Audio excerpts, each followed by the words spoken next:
초등학교 시절 언젠가 훌륭하고 돈이 많은 부자가 되어 있을 거라 호언장담하던 주인공. 하지만 애석하게도 10년 후 그는 식사도 제대로 하지 못하는 그저 그런 어른이 되어 있었어. 부모에게조차 손을 벌릴 수 없는 사정에 있던 주인공은 아끼던 CD와 책을 팔고자 고서점으로 향하지.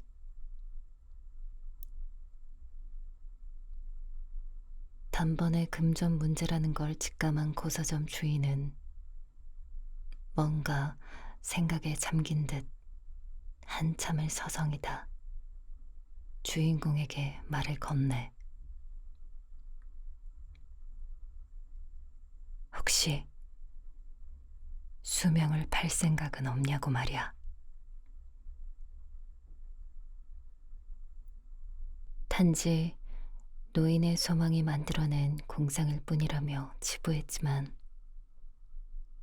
자신의 미래를 비관한 끝에 결국 수명을 매입해주는 가게 앞에 서게 되는데, 만약 누군가 당신에게 수명을 팔라고 한다면, 또 치기 어린 마음에 그것을 선택한다면 부디 조심해.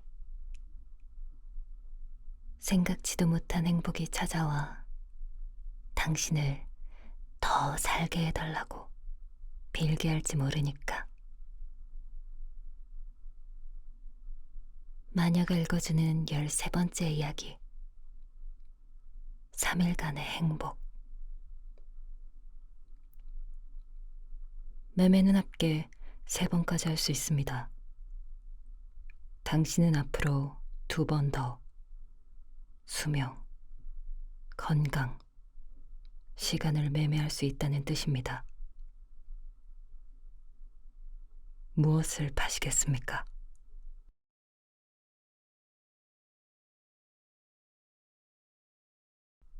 수명을 매입한다는 이야기를 들었을 때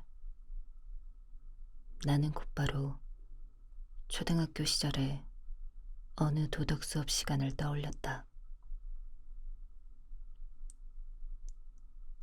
아직 스스로 생각하는 법을 모르는 10살의 우리들을 향해 학급 담임인 20대 후반의 여교사는 이런 물음을 던졌다.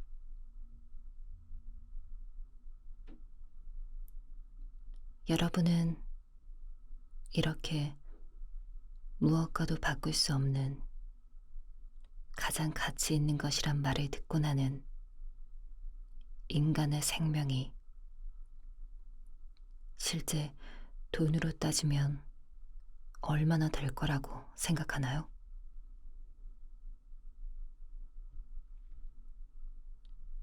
그런 뒤에 그녀는 잠시 생각에 잠기는 몸짓을 보였다. 그런 질문으로는 부족하다고 생각했기 때문일 것이다.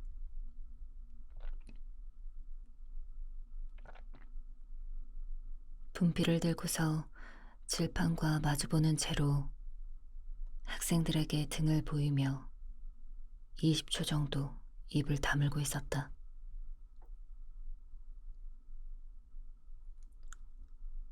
그동안에도 학생들은 진지하게 답을 생각하고 있었다.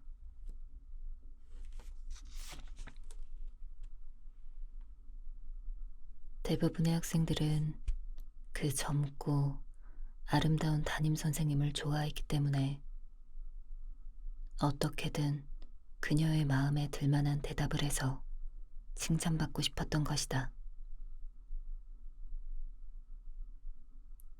어느 똑똑한 아이 하나가 손을 들고 말했다. 셀러리맨의 평균적인 평생 소득은 2억엔에서 3억엔 정도라고 전에 읽은 책에 적혀 있었습니다. 그러니까 보통 사람은 대충 그 정도일 거라고 생각합니다. 교실에 있던 학생들의 절반은 감탄한 얼굴을 냈다. 나머지 절반은 재미없다는 듯한 얼굴을 했다. 대부분의 학생은 그 똑똑한 아이를 싫어하고 있었다. 담임 선생님은 쓸쓸한 미소를 지으며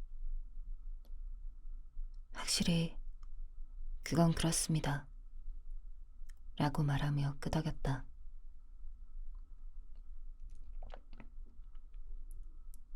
어른에게 물어봐도 아마 같은 대답이 나오겠죠. 평생 동안 벌어들인 돈. 그것이 그 사람의 가치와 동등하다는 생각도 한 가지 답이라고 말할 수 있겠죠. 다만 이 자리에선 일단 그런 사고방식을 버렸으면 합니다. 그렇죠. 예를 들어볼까요? 늘 하던 알기 힘든 예를.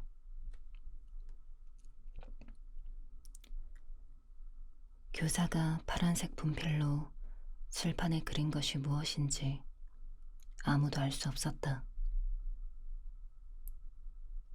인간으로도 보였고 길바닥에 달라붙은 껌으로도 보였다. 하지만 그것이 그녀의 노림수였다. 이 정체를 알 수 없는 어떤 것은 다른 것은 몰라도 돈만큼은 얼마든지 가지고 있습니다. 이 어떤 것은 인간다운 생활을 동경합니다. 그래서 누군가의 인생을 매입하려 하고 있습니다. 어느 날 당신은 우연히 어떤 것 앞을 지나가게 됩니다. 그러자 어떤 것은 당신에게 이렇게 묻습니다. 이봐, 네가 이제부터 보낼 인생을 그대로 나에게 팔지 않겠어? 라고요. 그녀는 일단 거기서 말을 멈췄다. 그걸 팔아버리면 어떻게 되나요? 아주 성실해 보이는 남자아이가 손을 들고 물었다. 죽어버리겠죠. 교사는 태연히 대답했다. 그러니까 당신은 어떤 것의 유혹을 일단 거절하겠죠. 그렇지만 어떤 것은 끈질기게 물고 늘어집니다. 그렇다면 절반만이라도 좋아. 너의 남은 목숨 60년 중에서 30년 분량만 나에게 팔아줘. 그게 꼭 필요해. 라고. 덕을 개고 이야기를 듣고 있던 당시의 나는 그거 괜찮네. 라고 생각했다. 확실히 그 정도라면 팔아도 괜찮겠다는 기분이 든다. 한도는 있다고 해도 가늘고 길게 사는 것보다 굵고 짧게 사는 인생이 당연히 좋을 것이다.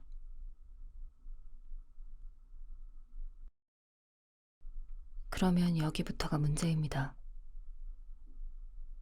그 인간다운 생활을 동경하는 어떤 것은 당신의 남은 목숨에 대해 1년당 얼마 정도의 가치를 매겨줄까요?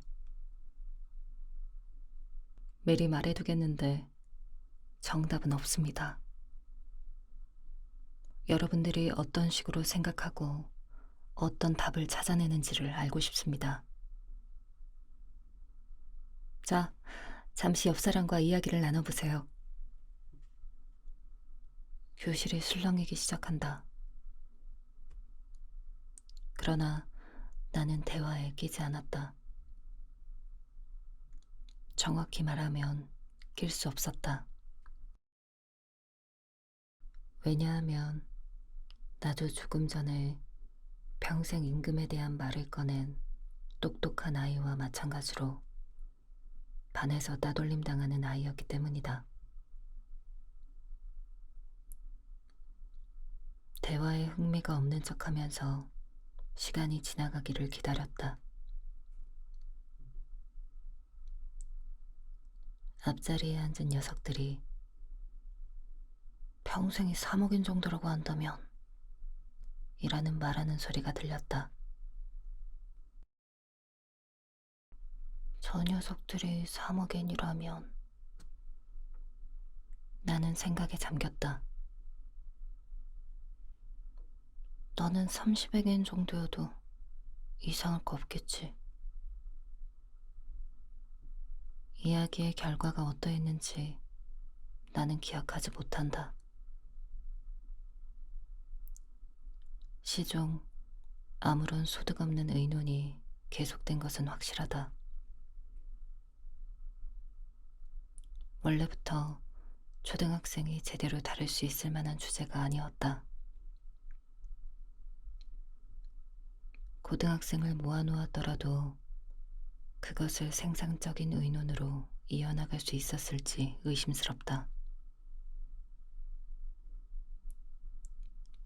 장래가 아주 어두워 보이는 여자아이가 사람의 목숨 가격 따윈 매길 수 없다 라며 불같이 주장했던 것은 잘 기억하고 있다. 확실히 그녀와 같은 인생을 보낼 권리가 있다면 그것에는 가격을 매길 수 없을 것이라는 생각이 들었다. 오히려 처리요금이 청구되지 않을까? 어느 반에나 한 명은 있기 마련인 머리 좋은 광대는 나와 비슷한 생각을 하고 있었는지. 하지만 나하고 똑같은 인생을 보낼 수 있는 권리를 살 수 있더라도 너희들은 300엔도 안 낼 거잖아? 라고 말하며 주위를 웃음바다로 만들었다. 그 사고방식에는 찬성할 수 있었지만 그 녀석이 주변의 성실한 녀석들보다 자신의 가치가 훨씬 높다는 것을 자각하면서도 능청스럽게 자학적인 미소를 짓고 있던 것은 재수없게 느껴졌다. 그건 그렇고 학급 담임선생은 이때 정답은 없다 라고 말했다. 그러나 정답 비슷한 것은 존재했다. 10년 뒤 20살이 된 나는 실제로 수명을 팔아서 그 대가를 얻게 된다.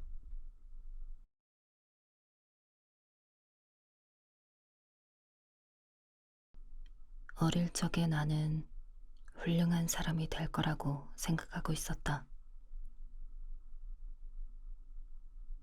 또래들과 비교할 때 나 자신은 격이 다를 정도로 우수한 인간이라고 생각하고 있었다. 성가시게도 내가 살던 지역에는 어쩔 도리가 없을 정도로 시원찮은 부모가 낳은 어쩔 도리가 없을 정도로 시원찮은 아이가 많았기 때문에 그 착각에 박차를 가하게 되었다.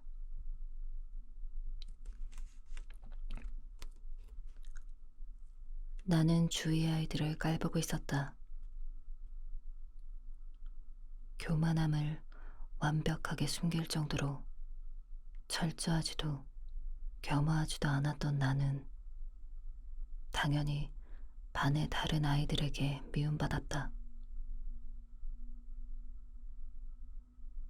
나를 따돌리거나 내 소지품을 몰래 숨기는 일도 드물지 않았다. 시험은 늘 만점을 받았지만 그럴 수 있었던 것은 나 한 사람만은 아니었다. 그렇다. 조금 전에 말했던 똑똑한 아이, 히메노다. 그녀 때문에 나는 진정한 의미에서 최고가 될 수 없었고, 나 때문에 히메노도 진정한 의미에서 최고가 될 수 없었다. 그래서 우리는 적어도 표면적으로는 서로 으르렁거리고 있었다고 생각한다. 항상 상대의 위에 올라설 생각밖에 하지 않았다. 그렇지만 그런 한편으로 서로가 말이 통하는 유일한 상대라는 것도 확실했다. 내가 하는 말을 오해하지 않고 알아듣는 사람은 그녀뿐이었고, 아마 그 애도 마찬가지였을 것이다. 그런 이유로 최종적으로 우리는 늘 같이 있게 되었다. 원래부터 서로의 집이 거의 마주보고 있었기 때문에 어릴 적부터 우리는 상당한 시간을 같이 보내왔다. 흔히들 말하는 소꿉친구에 해당될 것이다. 부모 간의 사이가 좋아서 초등학교에 들어갈 때까지는 우리 부모님이 바쁠 때에는 내가 저쪽 집에 맡겨져 있었고, 저쪽 부모님이 바쁠 때에는 히메노가 우리 집에 맡겨졌다. 서로를 경쟁 상대로밖에 보지 않은 우리들이었지만 부모님 앞에서는 사이좋게 지내는 것이 암묵적인 규칙이었다. 특별한 이유가 있었던 것은 아니다. 그냥 왠지 모르게 그러는 편이 좋아 보인다고 생각했던 것뿐이다.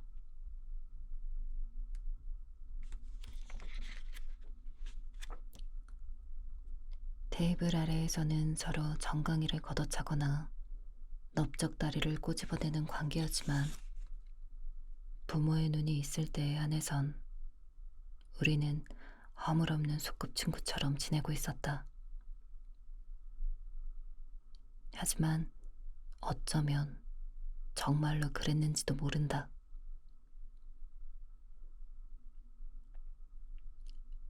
히메노 역시 나와 같은 이유로 같은 반 녀석들에게 미움받고 있었다. 자기 머리가 좋다고 굳게 믿으며 주위 사람들을 깔보고 그 태도가 너무나도 노골적이었기 때문에 교실에서는 따돌림 당하고 있었다. 나와 히메노의 집은 언덕의 정상 부근에 세워져 있어서 반의 다른 아이들의 집으로부터 상당히 떨어져 있었다.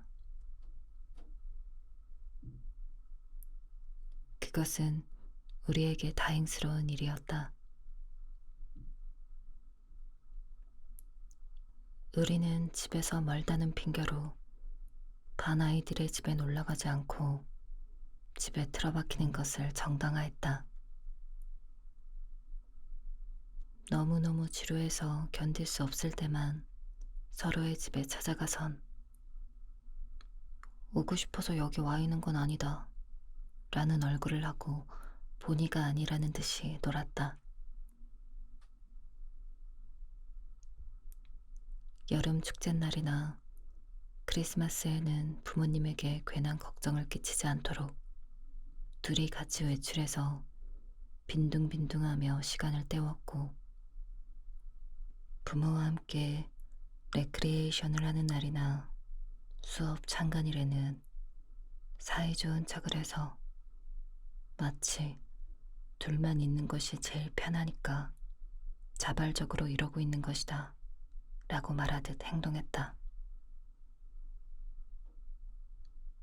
전응한 같은 반 아이들 틈에 억지로 끼는 것보다 밉살스런 소꿉친구와 있는 편이 훨씬 낫다고 생각했던 것이다.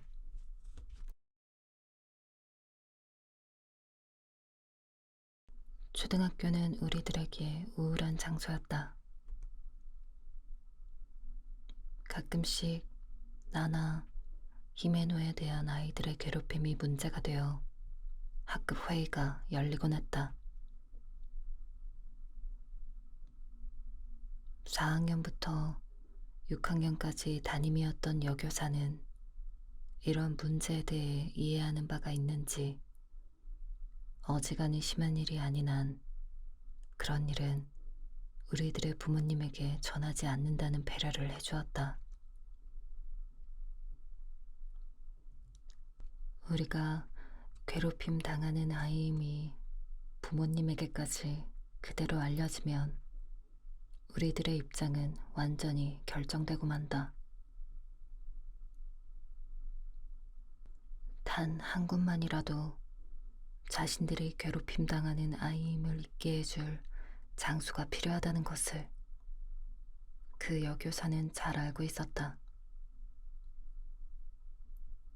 그러나 어쨌든 나와 이메노는 늘 진저리를 내고 있었다.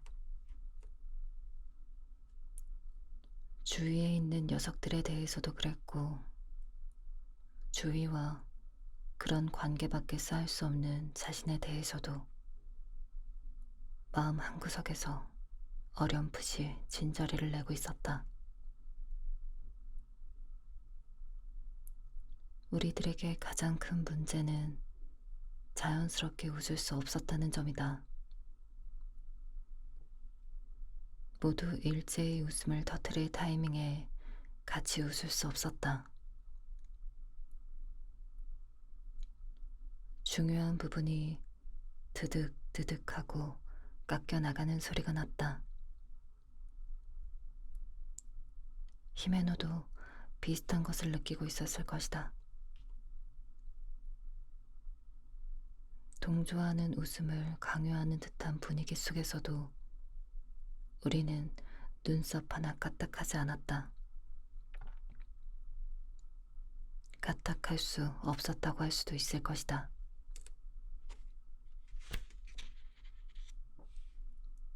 그런 우리들을 같은 반 녀석들은 고자세라든가 거드름만 피운다며 경멸하고 있었다.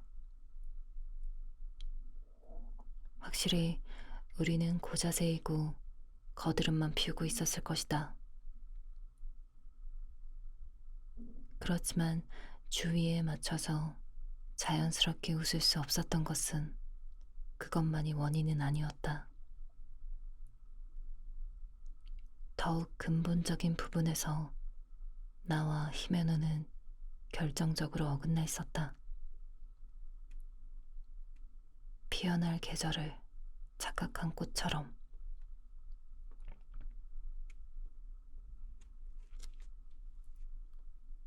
10살이 되던 해의 어느 여름날이었다.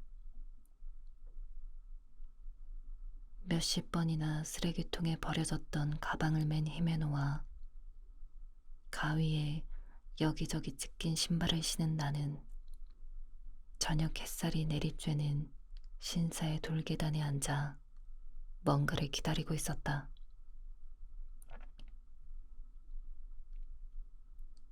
우리들이 앉아있는 곳에서는 여름 축제 현장이 내려다 보였다. 좁은 참배길 옆으로 노점들이 빽빽히 늘어서고 두 줄의 제등이 활주로의 등처럼 똑바로 이어지며 어두컴컴한 경내를 붉게 비추고 있다. 오가는 사람들은 모두 기분이 좋아 보였고 그렇기에 우리는 그곳에 내려갈 수 없었다. 서로 입을 다물고 있었던 것은 입을 열면 목소리에 울적함이 배어나올 것을 알고 있었기 때문이다. 우리는 입을 꾹 다물고 참을성 있게 그곳에 앉아 있었다. 나와 히메노가 기다리고 있었던 것은 자신들의 존재를 긍정해줄, 모든 것을 납득시켜줄 어떤 것이었다. 스르라미 울음소리가 쏟아지는 신사에서 두 사람은 간절히 신에게 기도하고 있었는지도 모른다. 해가 가라앉을 무렵 히메노는 문득 일어서더니 스커트에 묻은 먼지를 손으로 털고 똑바로 정면을 응시한 채로 말했다. 우린 장래에 아주 훌륭한 사람이 될 거야. 그녀만이 지닌 그 맑은 목소리로, 마치 이제 막 확정된 사실을 말하는 것처럼. 장래라니? 어느 정도 나중인데? 나는 그렇게 물었다. 그렇게 가까운 시일은 아닐 거야. 하지만 그렇게 멀지도 않아. 아마도 10년 뒤쯤. 10년 뒤라. 나는 그렇게 되뇌었다. 그 무렵엔 우리는 20살이야. 10살의 우리들에게 20살이라는 나이는 다 큰 어른을 의미하고 있었다. 그래서 히메노의 그 말은 나에게는 그럭저럭 현실적인 말처럼 들렸다. 히메노는 말을 이었다. 그래, 그 어떤 일은 분명히 여름에 일어나. 10년 뒤의 여름에 우리들에게 아주 좋은 일이 일어나고, 그때 우린 간신히 살아있기를 잘했다 라고 진심으로 생각하는 거야. 훌륭해지고 부자가 된 우린 초등학생 시절을 돌아보며 이렇게 말을 하는 거지. 그 초등학교는 우리들에게 아무것도 주지 않았어. 이놈이고 저놈이고 멍청이들 뿐이라 타산지석조차 되지 않았어. 정말 끔찍한 초등학교였어. 라고 말이야. 그러네. 정말로 멍청이들 뿐이었어. 정말로 끔찍한 학교였어. 나는 그렇게 말을 받았다. 그런 시각은 당시에 내가 보기에 상당히 참신했다. 초등학생에게 초등학교라는 것은 세상의 전부이므로 그곳에 좋고 나쁨이 있다고 생각하기는 좀처럼 쉽지 않은 법이다. 그러니까 10년 뒤엔 우리는 아주 훌륭해지고 부자가 되어 있을 필요가 있어. 지금의 반 아이들이 모두 질투로 심장 발작을 일으킬 정도로. 질투에 입술을 깨물다가 피가 나버릴 정도로 말이야.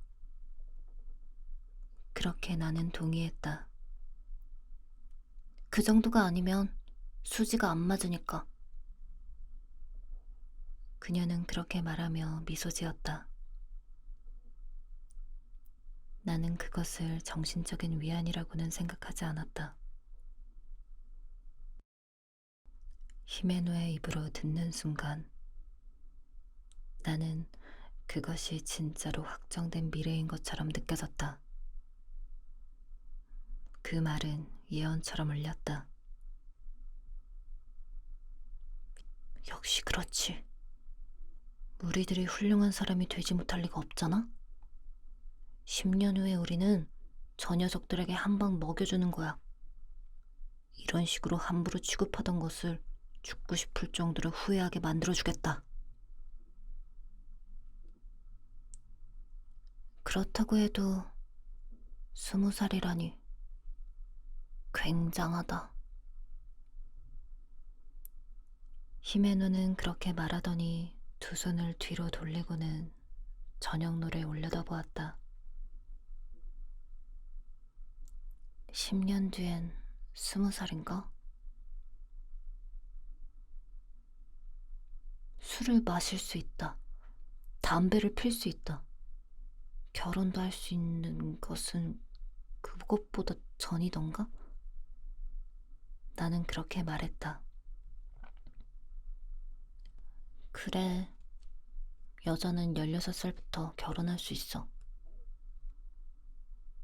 남자는 18살부터인가? 하지만 난 아무리 시간이 지나도 결혼 못할 거란 기분이 드네. 어째서? 싫어하는 것이 너무 많아. 세상에서 일어나는 일들이 이거고 저거고 전부 싫어. 그러니까 제대로 헤쳐나갈 수 있을 리 없어. 그렇구나. 그러면 나도 그럴지도 모르겠네. 그렇게 말하며 히메노는 고개를 숙였다. 저녁노래 물든 그녀의 여벌굴은 평소와는 다른 사람처럼 보였다. 보다 어른스럽게 보였고 보다 상처 입기 쉬워 보이기도 했다. 저기, 그러면 말이야. 히메노는 그렇게 운을 떼며 나와 잠깐 눈을 마주쳤다가 곧바로 눈을 돌렸다. 20살이 되고 우리들이 훌륭한 사람이 되고 나서 혹시 그때 둘 다 한심하게도 결혼할 만한 상대를 찾지 못했다고 한다면, 그리고 살짝 헛기침을 한 뒤 그녀는 말했다. 그땐 선택받지 못한 사람끼리 함께하지 않겠습니까? 갑자기 말투가 바뀐 것이 부끄러워한다는 증거임은 당시의 나로서도 알 수 있었다. 무슨 말씀인가요? 그건? 나도 그렇게 정중하게 되물었다. 농담이야. 잊어줘. 그렇게 말하며 히메노는 얼버무리듯이 웃었다. 말해보고 싶었을 뿐이야. 내가 결혼할 사람을 못 찾고 남겨질 리가 없으니까. 그거 참 다행이네. 라며 나도 웃었다. 그러나 아주 바보 같은 이야기지만 히메노와 떨어지게 된 뒤에도 나는 그 약속을 계속 기억하고 있었다. 그래서 꽤 매력적인 여자아이가 호의를 표해도 딱 잘라 거절했다. 중학생이 되어도 고등학생이 되어도 대학생이 되어도 언젠가 그녀와 다시 만났을 때 제대로 선택받지 못하고 남아있는 모습을 보일 수 있도록. 정말이지 바보 같은 이야기라고 생각한다. 그 시절로부터 10년이 지났다. 예전을 돌아보고 나는 생각한다. 그것은 그것대로 눈부신 시절이었는지도 모른다고.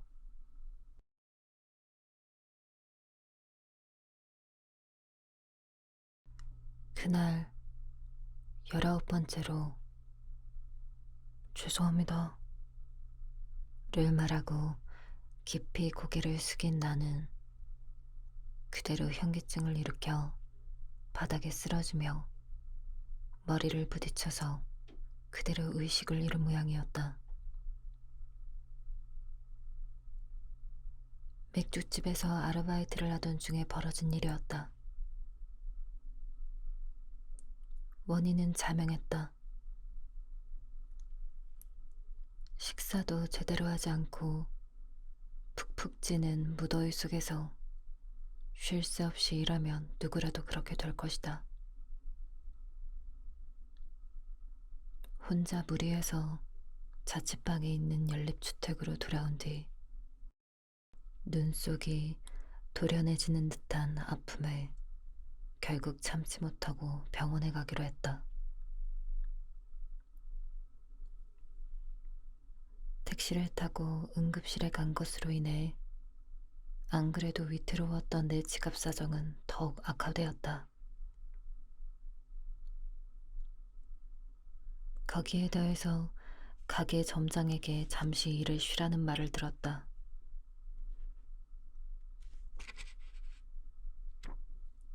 또다시 허리띠를 졸라매야 하게 되었는데, 그러나 여기서 더 어떻게 졸라매야 할지 알 수 없었다. 마지막으로 고기를 먹었던 것이 언제였는지 기억도 나지 않는다. 넉 달이나 이발을 하지 않았고 재작년 겨울에 코트 한 벌을 산 이후로 옷 한 벌도 사지 않았다. 대학에 들어간 뒤로 누군가와 놀러 간 적은 한 번도 없다. 부모님에게는 부탁할 수 없는 사정이 있어서 어떻게든 직접 돈을 마련할 수밖에 없다.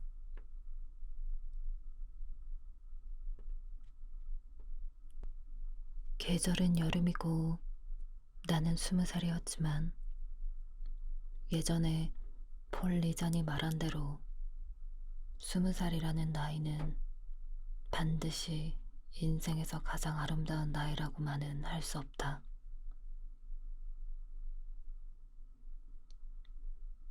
10년 뒤의 여름에 우리들에게 아주 좋은 일이 일어나고 그때 우리는 간신히 살아있기를 잘했다 라고 진심으로 생각하는 거야. 라고 말한 히메노의 예언은 빗나갔다. 적어도 현재로선 내 쪽에 좋은 일은 일어나지 않았고 이후에 일어날 기미도 없다. 히메노 쪽은 지금 어떻게 지내고 있을까 하고 나는 생각한다. 초등학교 4학년 여름에 그녀가 전학을 가면서 헤어진 뒤로는 한 번도 만나지 않았다. 이렇게 될 리가 없었는데. 하지만 그것은 그것대로 잘된 일인지도 모른다. 중학교와 고등학교를 거쳐 대학교로 진학함에 따라 착실하게 평범하면서도 재미없는 인간이 되어가는 모습을 그녀에게 보이지 않을 수 있었으니까. 그러나 한편으로 이렇게 생각할 수도 있다. 그 소꿉친구가 나와 같은 중학교에 와줬더라면 나는 이렇게 되지 않았을지도 모른다. 그녀가 곁에 있었을 무렵에 나는 항상 좋은 의미에서 팽팽히 긴장되어 있었다. 내가 뭔가 한심한 짓을 하면 그녀가 비웃고 내가 뭔가 빼어난 일을 하면 그녀가 분해한다는 그런 긴장감이 있었기에 당시에 나는 자신을 최고의 상태로 유지해 나갈 수 있었는지도 모른다.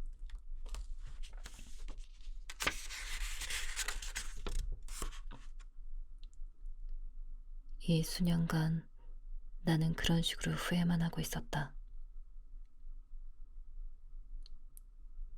그 시절의 내가 지금의 나를 보면 대체 무슨 생각을 할까?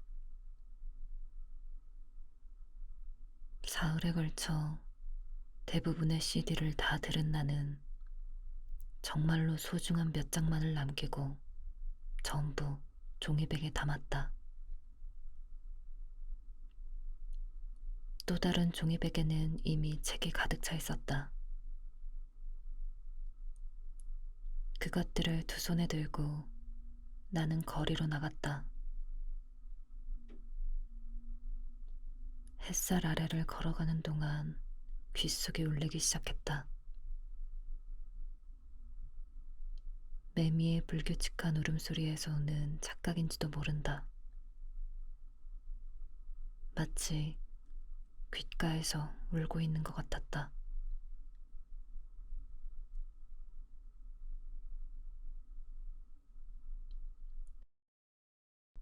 그 고서점을 처음 방문한 것은 작년 여름. 내가 대학에 입학하고 몇 달 정도 되었을 무렵이었다. 아직 동네 지리를 완전히 익히지 못했던 나는 그날도 길을 잃어 자신이 어디를 걷고 있는지 파악하지 못하는 채로 1시간 가까이 헤매고 있었다. 골목길을 빠져나와 계단을 올라간 곳에서 나는 그 고서점을 발견했다. 이후에 몇 번이나 그 고서점에 가려고 했지만 도무지 어디인지 알 수 없었다.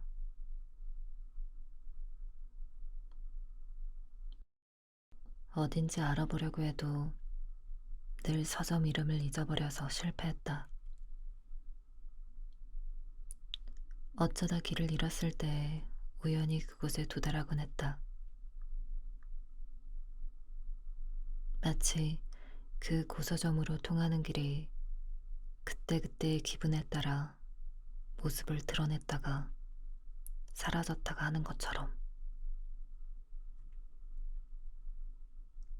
길을 잃지 않고 갈 수 있게 된 것은 올해 들어서부터다.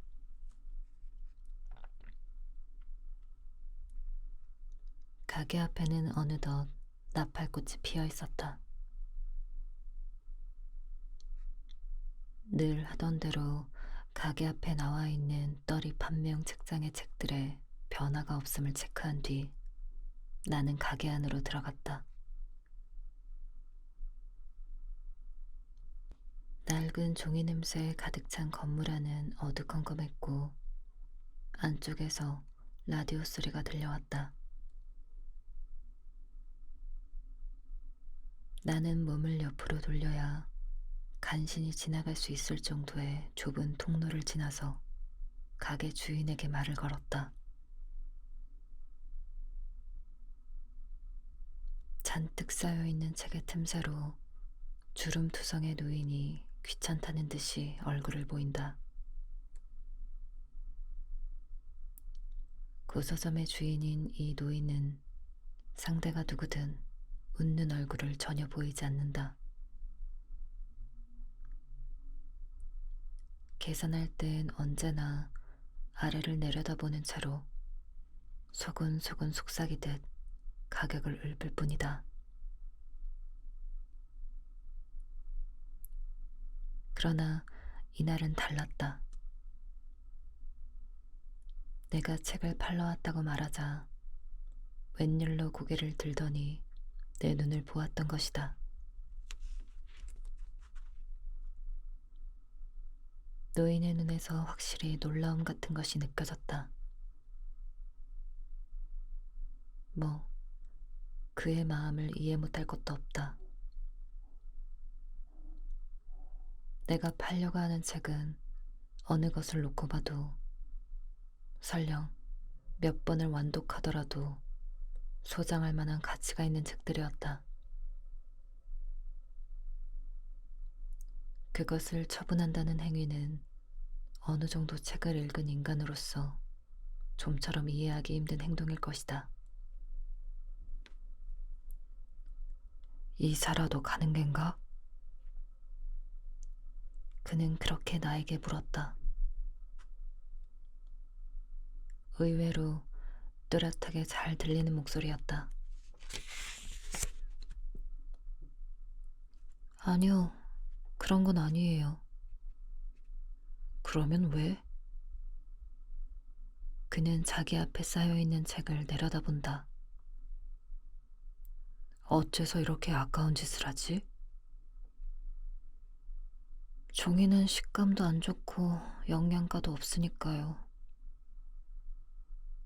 노인은 내 농담을 이해한 모양이었다. 금전 문제로구먼. 그는 입가를 구부리며 말했다.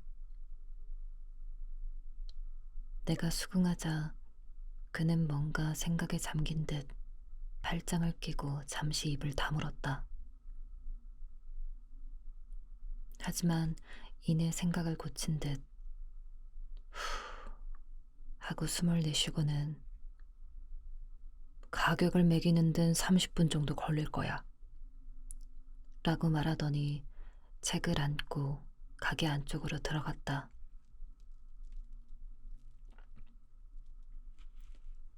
가격 감정을 마치고 이쪽이 예상하던 액수의 3분의 2 정도를 나에게 건넨 노인은 저기 말이야 라며 입을 열었다. 할 얘기가 하나 있는데. 뭔가요? 자네 돈에 쪼들리고 있지? 어제 오늘 일도 아니에요. 내가 어정쩡하게 대답하자 노인은 혼자 납득한 듯이 고개를 주워거렸다. 뭐, 난 자네가 얼마나 가난하다든가 어째서 돈에 쪼들리는가 하는 점엔 흥미가 없어. 내가 너에게 묻고 싶은 건 하나뿐이야. 노인은 한 박자 쉬고서 말했다. 수명을 팔 생각은 없나? 부자연스러운 단어 조합에 내 반응은 한 박자 늦어졌다. 수명? 나는 확인하는 의미를 담아 되물었다. 그래, 수명이다. 이렇게 말해도 내가 매입하는 건 아니지만 말이야. 하지만 비싸게 팔 수 있는 건 확실해. 무더위로 내 귀가 어떻게 되어버린 것은 아닌 모양이다. 나는 잠시 생각에 잠겼다. 이 노인은 늙어가는 것에 대한 공포로 머리가 완전히 돌아버린 것이다. 라는 것이 우선 내려진 결론이었다. 그런 나의 표정을 보더니 노인이 말했다. 거짓말이라고 생각하는 것도 무리는 아니겠지. 노망났다고 생각해도 어쩔 수 없고. 하지만 그 노망난 늙은이의 헛소리에 장단을 맞춰준다고 생각하고. 지금부터 알려주는 장소에 한번 가보라고. 내가 한 말이 진짜라는 걸 알게 될 게야. 나는 건성으로 설명을 들었다. 요컨대 이런 이야기인 듯했다. 이 서점에서 그리 멀지 않은 곳에 있는 어느 빌딩 4층에 수명을 매입하는 가게가 입주해 있다. 사람에 따라서 수명이 얼마에 팔리는가가 달라지는데 이후로 얼마나 충실한 인생을 보내게 되는가에 따라서 그 가치는 크게 변동된다. 노인은 메모지에 약도와 전화번호까지 적어주었다. 나는 인사를 하고 고서점을 뒤로 했다.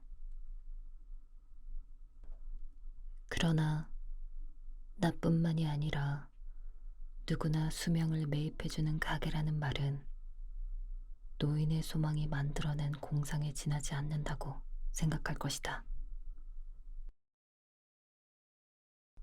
그는 분명 자신의 죽을 날이 하루하루 다가오는 것에 겁을 먹고 수명을 사고 팔 수 있다 라는 공상에 잠김으로써 어떻게든 제정신을 유지하려 하고 있는 것이다. 그렇지 않은가? 세상 일이 그렇게 입맛에 맞게 돌아갈 리 없지 않은가? 내 예상의 절반은 맞았다. 확실히 세상 일은 입맛에 맞게 돌아가지 않는다. 그러나 내 예상의 절반은 빗나갔다. 확실히 수명을 매입하는 가게는 있었다.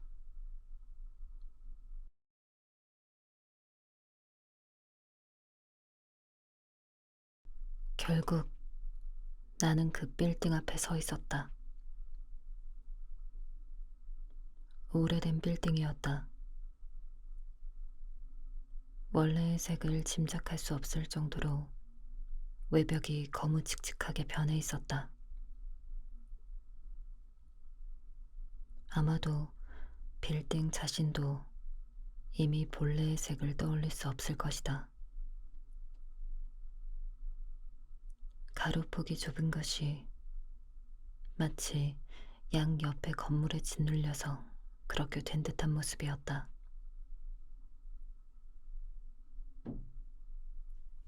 4층에 도착해서 처음 눈에 들어온 문에는 아무것도 적혀있지 않았다. 그러나 어째서인지 나는 그것이 두 사람이 이야기했던 곳임을 확신할 수 있었다. 숨을 멈추고 5초 정도 문 손잡이를 바라보다가 마음을 정하고 그것을 쥐었다. 문 너머에는 건물의 외관으로는 생각할 수 없을 정도로 청결한 공간이 펼쳐져 있었다. 나는 그 사실에 놀라지는 않았다. 방의 중심에 텅 빈 쇼케이스가 늘어서 있고 벽 쪽에는 텅 빈 책장이 빼곡히 들어차 있었지만 그것조차도 자연스러운 모습으로 느껴졌다. 그러나 일반적인 관점으로 말하자면 그곳은 몹시 기묘한 방이었다.